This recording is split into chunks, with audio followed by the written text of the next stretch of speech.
Good afternoon, LIU Post. This is your campus news report. I'm Joe Icart. And I'm Sophia Strauss. After missing the initially scheduled fall 2019 start to the program, the university received approval from the American Veterinary Medical Association's Council on Education to begin accepting applications for the College of Veterinary Medicine. In an email to the LIU community, President Kimberly Klein announced that the university received the letter of reasonable assurance from the council. The program is now set to begin in fall 2020 semester and has an expected enrollment of 100 students. Dean of the College of Veterinary Medicine, Carmen Fuentilba, is eager to begin, saying she's excited for educating the next generation of practice-ready and entrepreneurial veterinarians. Some students on campus are experiencing difficulties visiting the campus mailroom due to it being short-staffed. For the first few weeks of the semester, everything from Amazon packages, textbook deliveries, and letters from parents were caught up in the sorting process, handled by a sole mailroom worker.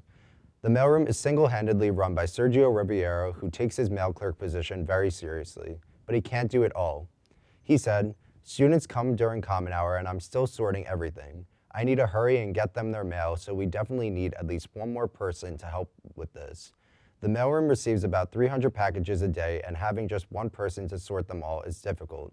Riviera recently received one extra worker, but the help is only temporary." Adam Silverstein and Gabrielle Barone were named this year's Homecoming King and Queen at the 2019 Homecoming Game this past weekend. Silverstein hopes he can use his position to create a positive environment for students on campus, saying, "I want to use my status as Homecoming King to continue my goal of being a positive leader and role model." Barone hopes to listen to the student opinions about the future of the university. She said, "I would love to do a meeting or a forum or even just send out a quiz to see what people are feeling and what they feel needs to be addressed. I have that position and I have that voice." Students voted for King and Queen over the course of 2 days, from October 14th to October 16th. Other candidates in the running included Christina Lynch and Ashley Rodriguez for Queen and Justin Ortega for King. The art department is hosting a Business of Art speaker series to empower art students as they prepare to enter their professional field. The third event in the series was an alumni panel held at the SAL Gallery in the B. Davis Schwartz Memorial Library on Wednesday, October 16th. The panel consisted of 3 alumni, Anne-Marie Marenga, Jordianne John Wan Lee, and Joshua Taylor Early. The alumni shared their success stories and gave advice to students about making a living as an artist. They advised students to be open-minded to all types of jobs and to experiment with new styles and platforms. The series will continue on Wednesday, October 30th with Jean Noel, Becky Warren, and Charlene Wang discussing online tools for artists in Studio A, the sculpture building. The source of an artist's inspiration can be anything from major life events to their loved ones. For Shang-Chi Wan, her inspiration was man's best friend.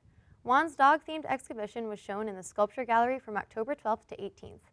Paintings and drawings of canine companions doing human-like activities line the walls, showing the best of 2 years' worth of art. Wan also has an international-themed series of dog drawings where elements of different cultures influence the pieces. Learning about art history during her time in the MFA program helped Wan create her pieces. Many aspects of her work were inspired by several famous artists, including French painter Henri Matisse. Those interested in furry companions and art can see more of Wan's work by following her on Instagram at shangchiwan_art. During the week of homecoming, the SAL Gallery, which normally provides a space for current students to share their artwork, instead showcased the work of alumni from the Fine Arts program.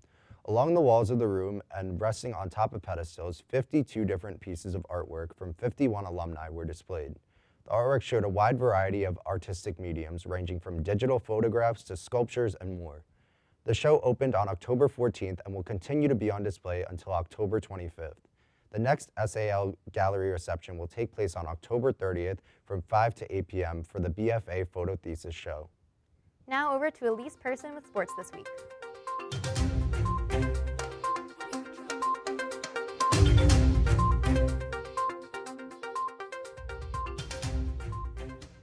This week in Sharks Sports News, the LIU Sharks fell to St. Francis University 30-0 this past Saturday in their very first homecoming as a Division I program.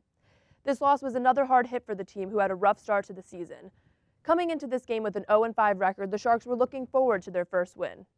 However, the first half was a defensive battle as LIU trailed 9-0 after 2 quarters of play. Coming out at halftime, the Sharks tried to create offensive play but were only able to get 1 drive throughout the entire third quarter. In the fourth quarter, St. Francis scored 3 touchdowns to put the game out of reach. Head coach Brian Collins said that it may sound weird to say that the future looks bright when their record is 0-6, but this year is about letting young players develop. Going forward, the Sharks will continue to search for their first win of the season as they travel to New Britain, Connecticut this weekend to take on Central Connecticut State University. The 2019-2020 women's ice hockey team is the very first Division I ice hockey program on Long Island. Head coach Rob Morgan put together a team he believes will make history, saying, "I've recruited everyone here for a reason, not just to fill a jersey, but to be a part of something special." The Sharks opened their season with an exhibition match against professional women's ice hockey team, the Metropolitan Riveteers. The Sharks lost in a 10-3 battle, however, they took the loss as an opportunity to prepare for the regular season. Captain Morgan Shower said, "Getting that first look at that kind of talent, speed, and strength we will be up against this season was an awesome learning experience." Up next for the Sharks is 2 games on the road against Yale University. The games are set to be played on Friday, October 25th and Saturday, October 26th. Coming up this weekend in sports, the LIU Sharks field hockey team looks to stretch their conference record to 3-1 as they host NEC opponent Sacred Heart University on Friday at 3 p.m. at Bethpage Federal Credit Union Stadium. The women's soccer team will travel to Bridgeport, Connecticut to take on Sacred Heart University tomorrow at 3 p.m. as the Sharks try to chip away at the NEC and bring themselves to a winning conference record of 5-4. And finally, the men's soccer team hopes to make moves in the NEC as they host the NEC's number 3 team, Bryant University, on Sunday at home with the game set to start at 1 p.m. That's this week's Sports Report. I'm Elise Person, and now back to Sophia and Joe. That's all the news we have for today. I'm Sophia Strauss. And I'm Joe Icart. Have a great day. We'll see you next week.